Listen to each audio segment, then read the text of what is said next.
नमस्कार, बहुत स्वागत है आपका। मैं हूं आपके साथ संगीता श्रीवास्तव। हथकरघा उद्योग हमारे देश में विरासत का प्रतीक है, हमारा गौरव है और आत्मनिर्भर भारत के सपने को साकार बनाने में हथकरघा उद्योग सबसे मजबूत कड़ी है। एक लंबे समय के बाद अब भारत के हैंडलूम को पंख लग चुके हैं और हर प्रांत में एक से बढ़कर एक वैरायटी में हैंडलूम में लोकल से ग्लोबल की उड़ान भरना शुरू कर दी है। हथकरघा की कला को सम्मानित करने के लिए, हथकरघा उद्योग को मजबूत करने के लिए 7 अगस्त 2015 राष्ट्रीय हथकरघा दिवस घोषित किया गया। देश के कुटीर उद्योग पर नजर डालें तो हथकरघा सबसे ज्यादा रोजगार देने वाला उद्योग है। तमाम शहरों में छोटे छोटे घरों में हम हथकरघा के हुनर को देखते ही हैं। एक नई उम्मीद जगी है। देख लेते हैं एक छोटी सी रिपोर्ट। रंग जब कच्चे धागों पर चढ़ता है तो जादू जगाता है। रंग जब निखरता है तो प्योर मैजिक होता है। कहीं मशीनों की खटपट तो कहीं धागों की सरसराहट। हर ध्वनि में ताल तो हर आवाज में तराना। हर बुनकर का घर होता है एक लिविंग ऑर्केस्ट्रा। जी हाँ, राष्ट्रीय हथकरघा दिवस हर साल 7 अगस्त को मनाया जाता है। इसकी शुरुआत 2015 में हुई थी। भारतीय हथकरघा उद्योग देश के सबसे पुराने और सबसे बड़े उद्योग में से एक है। ये देश के ग्रामीण हिस्से में से एक बड़ी आबादी को आजीविका देता है, खासकर महिलाओं को। 2015 में 7 अगस्त की तारीख को जब हैंडलूम डे के लिए चुना गया था तो उसके पीछे 1905 में हुए स्वदेशी आंदोलन को प्रतीक बताया गया। हैंडलूम कमाई का एक बड़ा जरिया है। हमारे छोटे छोटे प्रयास से बुनकर परिवारों का पोषण होता है। सरकार हथकरघा उद्योग को मजबूती देने के लिए लगातार प्रयास कर रही है। कपड़ा मंत्रालय राज्य और जिला प्रशासन के साथ मिलकर कपड़ा और शिल्प पर बेहतरीन काम कर रहा है। माई हैंडलूम माई प्राइड पर काम किया जा रहा है। सरकार मुद्रा लोन के अंतर्गत बुनकरों के लिए रियायती ऋण भी उपलब्ध कराती है ताकि हथकरघा उद्योग को ज्यादा से ज्यादा बढ़ावा मिल सके। हमारे कल्चर को भी हैंडलूम में दर्शाया जाता है। डिजाइनों में भारतीय संस्कृति के प्रतीक उकेरे जाते हैं। ताना और बाना का एक एक धागा रंगकर कपड़ा बुना जाता है। खादी और फैशन का बेजोड़ नमूना अब बड़े बड़े फैशन मंच की शान बन चुका है। यानी हथकरघा उद्योग लोकल से अब ग्लोबल बन चुका है। लेकिन अभी भी बुनकरों की आर्थिक स्थिति के लिए बहुत कुछ किया जाना बाकी है ताकि बुनकरों को उनकी मेहनत और उनका योगदान का फल मिल सके। डेस्क खबर भारत। डेस्क खबर भारत। तो हथकरघा उद्योग हमारे देश की आर्थिक स्थिति को मजबूत करने का एक सबसे बड़ा जरिया है और इस बात को गांधी जी ने भी समझा और अब हमारे वर्तमान प्रधानमंत्री नरेंद्र मोदी भी इस बात को समझ रहे हैं और इसी को बात को संज्ञान लेते हुए उन्होंने 7 अगस्त 2015 में हथकरघा दिवस घोषित किया और तब से लगातार हम इसे मनाते चले आ रहे हैं और इस बार 2022 में 8वां वर्ष मनाया जाएगा। तो हथकरघा को किस तरह से पंख मिले हैं, क्या क्या चुनौतियां हैं और क्या सुविधाएं बुनकरों के लिए हैं, ऋण योजना किस तरह की है, इसी पर हम आज चर्चा करेंगे। हमारे साथ जो मेहमान जुड़ेंगे उनसे हम आपका परिचय करा देते हैं। हमारे साथ डॉक्टर विशाखा श्रीवास्तव स्टूडियो से हमारे साथ हैं और ये फैशन एक्सपर्ट हैं। मुमताज़ खान हमारे साथ जुड़ रहे हैं, उनका बहुत स्वागत है। अंतर्राष्ट्रीय लेवल के ये फैशन डिज़ाइनर हैं। मुमताज़ जी, आपका बहुत स्वागत है। और हमारे साथ चंदेरी से नीरज वर्धमान जुड़ रहे हैं जो बुनकरों के लिए काम करते हैं और बुनकरों के किस तरह की समस्याएं हैं उन्हें लेकर के ज़िला और राष्ट्रीय स्तर पर भी बातचीत करते हैं। तो नीरज जी, आपका भी बहुत बहुत स्वागत है। चलिए हम चर्चा की शुरुआत करते हैं। हमारे साथ स्टूडियो में हैं डॉक्टर विशाखा श्रीवास्तव। विशाखा जी, आपसे ही समझना चाहेंगे हथकरघा क्या है। पहले तो इसको समझा जाए कि हथकरघा है क्या, क्योंकि बहुत सारे लोगों को अभी ये भी नहीं मालूम है। और हथकरघा उद्योग आज किन चुनौतियों से जूझ रहा है, किस तरह की चुनौतियां हैं उसके लिए। सभी को नमस्कार। बहुत अच्छा प्रश्न पूछा है आपने संगीता जी। हथकरघा यानी हाथ के करघे से बने हुए वस्त्र। इसकी शुरुआत हम सभी जानते हैं कि गांधी जी ने शुरू करी थी। ये बहुत ही कठिन प्रक्रिया होती है जिससे कि वस्त्र शुरू होता है। आप तक जब बना हुआ कपड़ा फाइनल प्रोडक्ट के रूप में मिलता है, उससे पहले आप जैसे टीवी स्क्रीन पे देख पा रहे होंगे कि एक बुनकर किस तरह से अपने हाथों को पूर्णतः प्रयोग करके करघे में अपनी जान लगा देता है और उसके बाद फिर वो फाइनल प्रोडक्ट आपके हाथ में आता है। तो हाथ से बुनाई की जाती है, ताना और बाना। एक्चुअली वीव्स जो होती हैं उसमें एक वीव ऊपर और एक भी वीव नीचे। आप शायद देख पा रहे होंगे, मैंने कुछ आज हैंडलूम पहना हुआ है, तो उसमें जो एक लंबाई में धागा चलता है और एक चौड़ाई में धागा चलता है और उसको आपस में अदल बदल के प्रोसेस किया जाता है और उसके बाद विभिन्न डिज़ाइन निकाले जाते हैं और एक प्रोडक्ट आपके सामने आता है।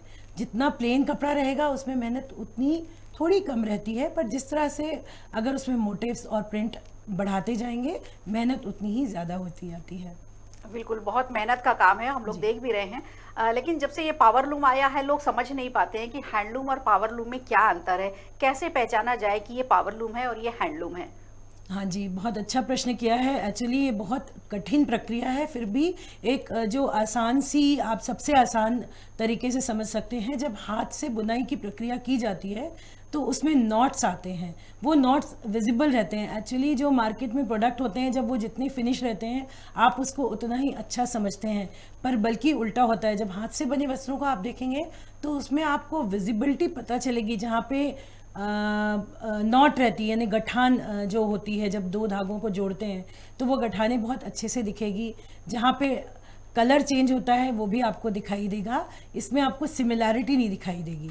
तो ये इनकी पहचान है सबसे बड़ी। बिल्कुल। तो बहुत मुश्किल भी है आम जनता के लिए पहचानना पावर लूम और हैंडलूम को, लेकिन लगातार प्रयास इस पर जारी हैं सरकार की तरफ से भी, और आप जैसे लोग जो एक्सपर्ट हैं ये भी इस बात को समझा रहे हैं कि हैंडलूम जो है वो एक तरह से इको फ्रेंडली भी है, नुकसान भी नहीं करता शरीर के लिए। 1905 में विभाजन के बाद जब स्वदेशी आंदोलन की शुरुआत की गई तो सबसे पहले विदेशी कपड़ों की होली जलाई गई थी, और वहीं से फिर ये आंदोलन स्वदेशी शुरू हुआ और जो हाथ के बनाए हुए कपड़े हैं उनको लेकर के गांधी जी ने एक बड़ी मुहिम चला दी थी और पूरा देश उनके साथ था। उसके बाद से ये लगातार हैंडलूम को लेकर के चर्चा भी होती रही और उस पर काम भी कर रहे, लेकिन बीच में एक दौर ऐसा आया कि हमारा ये जो उद्योग है, हथकरघा उद्योग है, बहुत कहीं पीछे छूट गया। लेकिन 2015 के बाद से फिर इसमें इसको मजबूती मिली, इसे ताकत मिली, इसे शक्ति मिली, क्योंकि एक डे घोषित किया गया और इस पर सरकार ने खुद संज्ञान लिया। हमारे साथ मुमताज खान जुड़े हुए हैं, बहुत स्वागत है आपका मुमताज जी। थैंक यू सो मच, शुक्रिया। आप तो राष्ट्रीय से लेकर अंतर्राष्ट्रीय स्तर तक काम कर रहे हैं हैंडलूम पर, खास करके बाग पर जी। तो जो हमारे यहाँ तकनीक है हैंडलूम की, और आप बाहर भी जाते हैं, तो क्या अंतर मिलता है यहाँ और अंतर्राष्ट्रीय स्तर पर जो तकनीक है? देखिए, अंतर्राष्ट्रीय स्तर पर जब मैं देखता हूँ कि दूसरे देशों के अंदर और बड़े शहरों के अंदर लोगों को हैंडलूम की बहुत ज़्यादा समझ है, और छोटे शहरों में अब क्या होता है कि लोग वो, जैसे अभी विशाखा जी ने बताया, लोग फिनिश्ड चीज़ों को देखना चाहते हैं, उनको उसके लिए कीमत देना चाहते हैं। लेकिन जो लोग समझदार हैं, जो हैंडलूम को समझते हैं, वो उसको पहचानते हैं। हैंडलूम की 2-4 चीज़ें हैं जो बहुत आसानी से समझी जा सकती हैं। पहली बात तो कि हैंडलूम, जब भी आप कपड़ा देंगे तो उनकी एजिंग जब आप देखेंगे तो एजिंग बहुत फिनिश नहीं होती, एजिंग आड़ी टेढ़ी होती है। जैसे जब आप कपड़ा खरीदते हैं, कॉमन कपड़ा, तो एजिंग बहुत फिनिश, बहुत साफ सुथरी होती है, लेकिन हैंडलूम की आगे पीछे हो जाती है। दूसरी चीज़, हैंडलूम की पूरी दुनिया में बहुत ज़्यादा वैल्यू है और लोग इसकी तरफ आ रहे हैं, लेकिन जो कंट्रीज़, खासकर हिंदुस्तान जो हैंडलूम के लिए बहुत मशहूर है, वहाँ के हैंडलूम, जहाँ जहाँ हैंडलूम है वहाँ पर पावर लूम आ रहा है, जिसको शासकीय स्तर पर ही रोका जा सकता है, या पावर लूम और हैंडलूम के कपड़ों को अलग अलग किया जा सकता है। जैसे कि बनारस जिंदगी भर से हम देखते चले आ रहे हैं, पूरी दुनिया में बहुत मशहूर है, वो हैंडलूम था।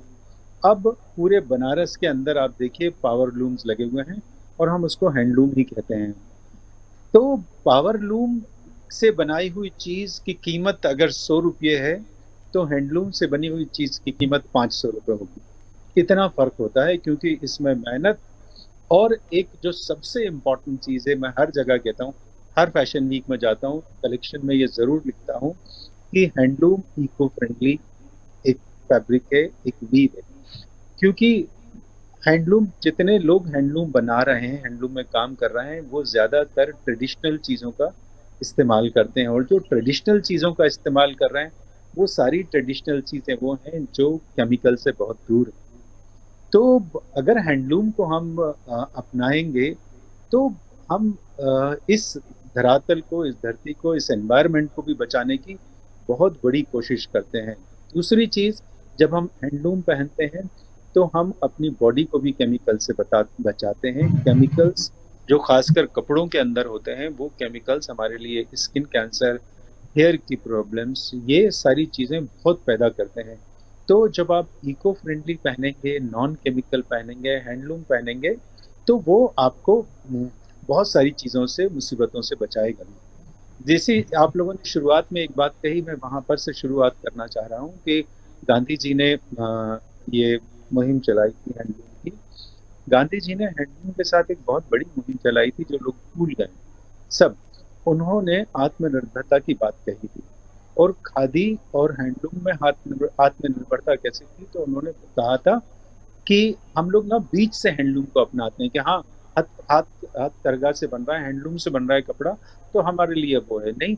उसके पहले की प्रोसेस बहुत इंपॉर्टेंट है कि आप रुई ले रहे हैं, कपास ले रहे हैं, उस कपास से आप खुद धागा बनाइए, उस धागे को काटिए, उस धागे को आप लूम पर लीजिए, चरखे पर लीजिए, फिर उसके बाद लूम पर लेकर उसका कपड़ा बनाइए, तो आप इंडिपेंडेंट हैं, आप आत्मनिर्भर हैं। लेकिन अगर आप धागे के लिए कहीं से इंतजार कर रहे हैं और धागा नहीं बना रहे हैं, तो ये आधा अधूरा हैंडलूम है। इसलिए हमको मालूम होना चाहिए कि हम कौन से धागे का इस्तेमाल कर रहे हैं, और जो धागा पहले हम खुद बनाते थे, अगर आपको याद होगा तो स्कूलों के अंदर भी एक कताई की क्लास होती थी, और हर एक के जी पास जी जी जी। तकली और पोनी होना बहुत जरूरी होता था। वो वही शुरुआत थी हैंडलूम की, वहां से धागा बनाना बताया जाता था। उस धागे को हम फिर उसको फिनिश करते थे, फिर उस धागे को हम लूम पर लेकर कपड़ा बनाते थे। तो हैंडलूम तो सबको याद है, लेकिन उसके पहले की प्रोसेस सब भूल गए। अगर हम उस चीज को अपनाएंगे तो हम आत्मनिर्भर बनेंगे, और हमें अर्निंग का एक बहुत बड़ा साधन होगा। हैंडलूम का भी फायदा यह है कि पूरी दुनिया हैंडलूम मांग रही है कि हैंडलूम हमारे पास, हैंडलूम का है ना, हैंड वोवन चीजें होना चाहिए, लेकिन उतनी सप्लाई है नहीं।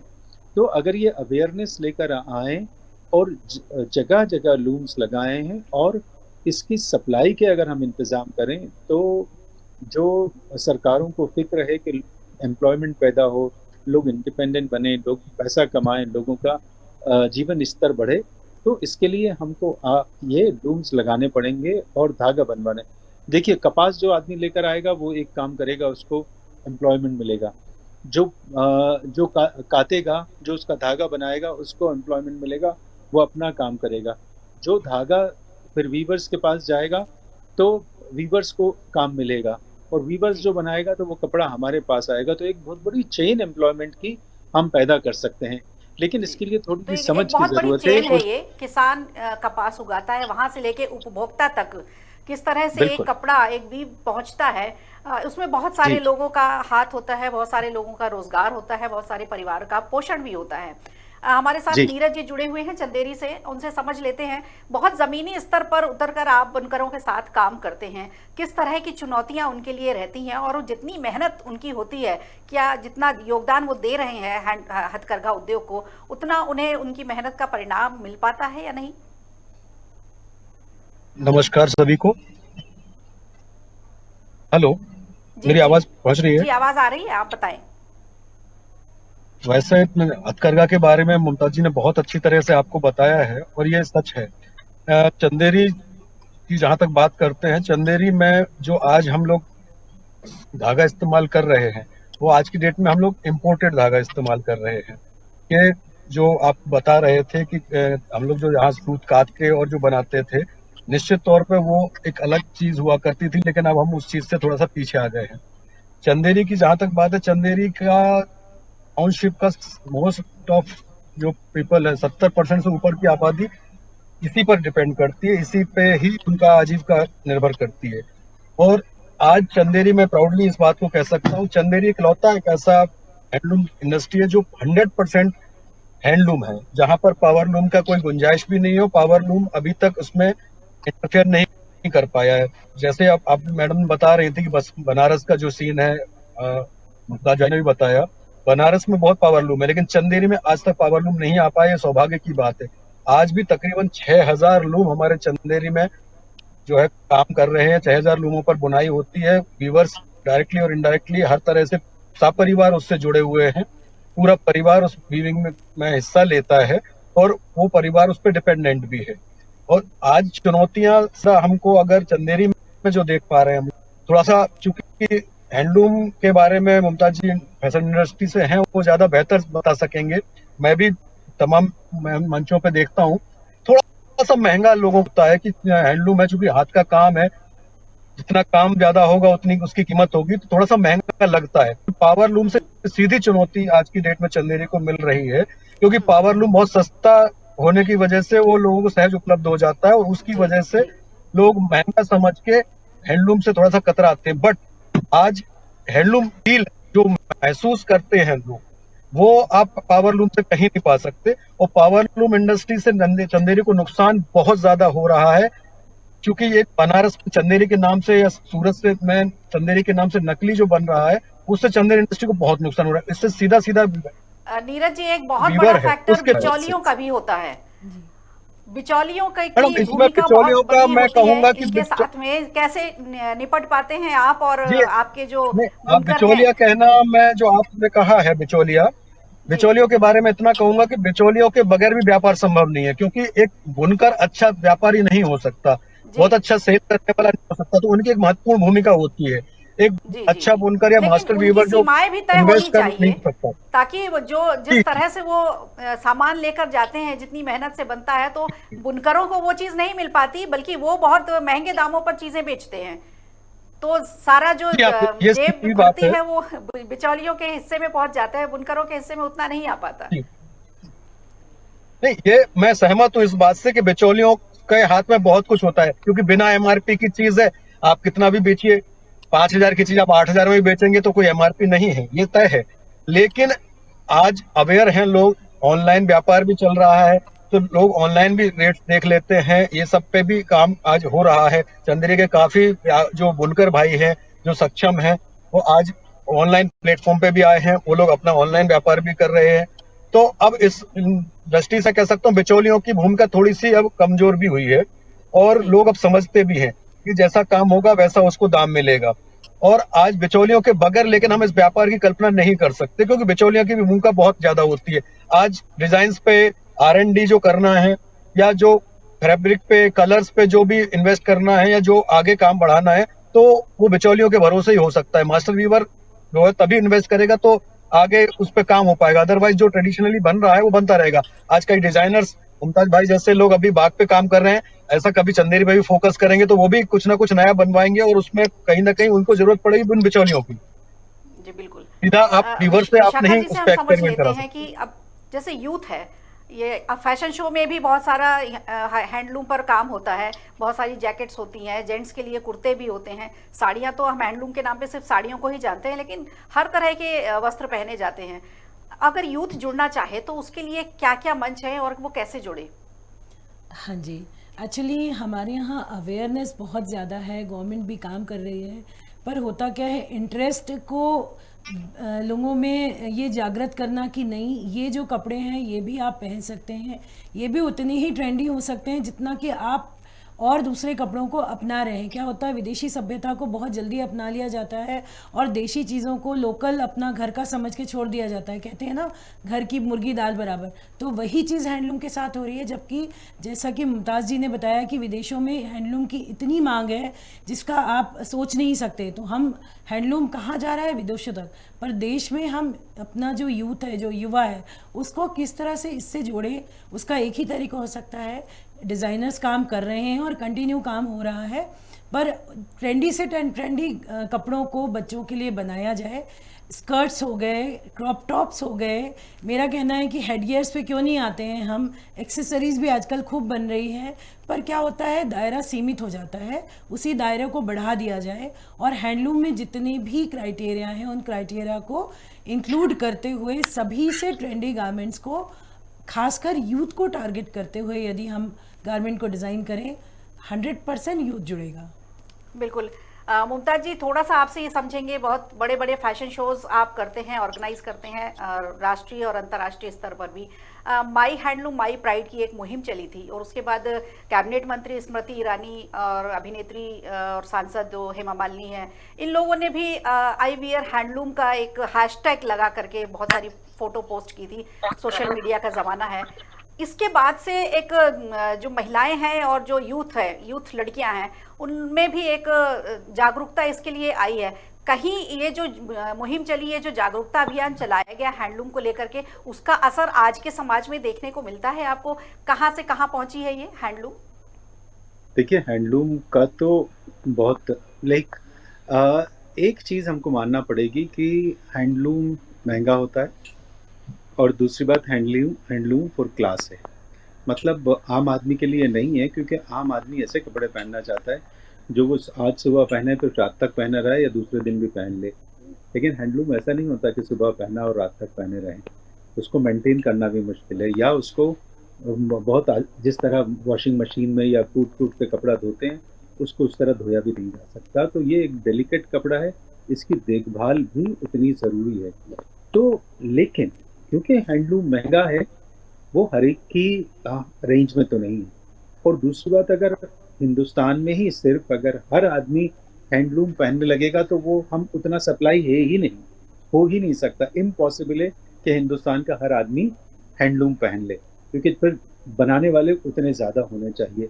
अभी जितना हैंडलूम बन रहा है वो सारा का सारा, एक और भी बहुत ज़रूरी है चीज़ कि लोग जब पैसा ज़्यादा खर्च करते हैं तो पसंद भी और रेंज भी मांगते हैं कि उसके अंदर इसी बहुत बात को सारी चीज़ लेकर के होना तो चाहिए। विशाखा जी ने ये कहा कि छोटे बच्चों की ड्रेस भी हैंडलूम कपड़ों की ही बननी चाहिए, ताकि वो नहीं, उन छोटे तक बच्चों की पहुंचे तो और इसका दायरा भी छोटे इसी से बच्चों का बढ़ेगा। तो हैंडलूम का ही मतलब कॉटन ही पहनाते हैं जब बच्चा पैदा होता है शुरुआत में, और धुला हुआ कपड़ा, क्योंकि हैंडलूम में धागे धुले हुए होते हैं, उसमें कोई स्टार्च नहीं होता। तो वो तो चल रहा है वो।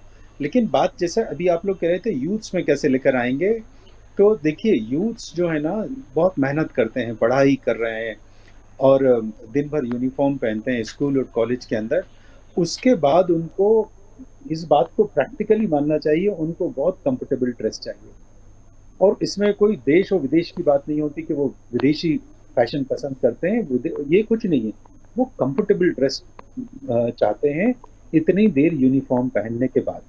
और टी शर्ट एक ऐसा ड्रेस है, पार्ट ऑफ ड्रेस है जो बहुत ज़्यादा कंफर्टेबल होता है, इसलिए वो उनको आदत पड़ जाती है। लेकिन अगर आप गौर से देखें तो हिंदुस्तान में कोई ऐसी शादी नहीं है, कोई ऐसा त्यौहार नहीं है जिसके ऊपर यूथ्स ट्रेडिशनल ना पहनते हों। पहनते हैं।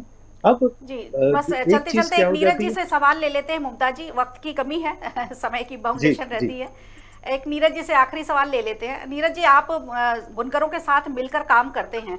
सरकारी स्तर पर जो योजनाएं बनी हैं, खास करके जैसे हम मध्य प्रदेश की बात करें तो मध्य प्रदेश में भी कौशल विकास योजना के तहत बहुत सारी बुनकर हैं जो वो ऋण और मुद्रा लोन योजना के तहत भी ऋण ले सकते हैं। क्या उन तक ये योजनाएं पहुंचाई जाती हैं? उन्हें इन सब चीजों की नॉलेज है, उनकी समझ में है ये? इस संबंध में जो हमारा हैंडलूम डिपार्टमेंट है मध्य प्रदेश शासन का, उससे बराबर लोगों को एप्रेटिस जो लूम के लिए जो सामान लगता है, उपयंत्र लगते हैं लूम लगाने के लिए, सारी इस तरह की योजनाएं जो चल रही हैं उन सब का लाभ भी मिल रहा है और शासन की योजनाएं कारगर भी हैं। मैं बिल्कुल इस मामले में कहने के लिए मैं शर्म नहीं करूंगा, आलोचना शासन की भी मिल रहा है। साथ में जो प्रधानमंत्री स्वरोजगार योजना या अन्य योजनाएं हैं, उन योजनाओं का भी लाभ मिल रहा है। लेकिन फिर भी आज भी सबसे जो चुनौती उनको मिल रही है वो उनके तैयार माल को बेचने के लिए मार्केट को लेकर भी है, और शासन इस समय प्रयास भी कर रहा है। और अशोकनगर जिला जिसमें चंदेरी है, तो इस अशोकनगर जिले का जो वन डिस्ट्रिक्ट वन प्रोडक्ट के स्कीम के तहत चंदेरी साड़ी का ही चयन किया गया है, और चंदेरी वस्त्र को उसमें प्रयास किए जा रहे हैं कि और बेहतर तरीके से हम लोगों के सामने लेके जाएं। और जैसा अभी मैम बता रही थी कि हम और उसको डाइवर्सिफाई करें, तो चंदेरी के कपड़े को डाइवर्सिफाई करने पर भी हम लोग फोकस कर रहे हैं और हमने कुछ प्रयास भी किए हैं और कुछ कुछ आइटम्स ऐसे बनवाए हैं जिसमें जेंट्स के लिए, बच्चों के लिए भी अलग अलग डिजाइनर कलेक्शन भी बनवाया, पर्स, बैग्स, तो इस तरह की काफी तो चीजें इस हम लोगों ने महत्वपूर्ण उसमें भी चर्चा करी में हैं। आप सब हमारे साथ शामिल हुए। हैंडलूम डे 7 अगस्त को मनाया जाता है और आज हमने इस पर अच्छी चर्चा की है। निश्चित रूप से हमारी जो दर्शक हैं उनके लिए भी बहुत नया एक कार्यक्रम होगा। आप सभी का हमसे जुड़ने के लिए बहुत बहुत धन्यवाद, बहुत शुक्रिया। तो विरासत में हमें मिला है ये हथकरघा उद्योग, गौरव है हमारे देश का और इसे बचाए रखना भी हमारी ही जिम्मेदारी है। इस महत्वपूर्ण चर्चा के बाद अब मुझे दीजिए इजाजत और बने रहिए खबर भारत के साथ। नमस्कार।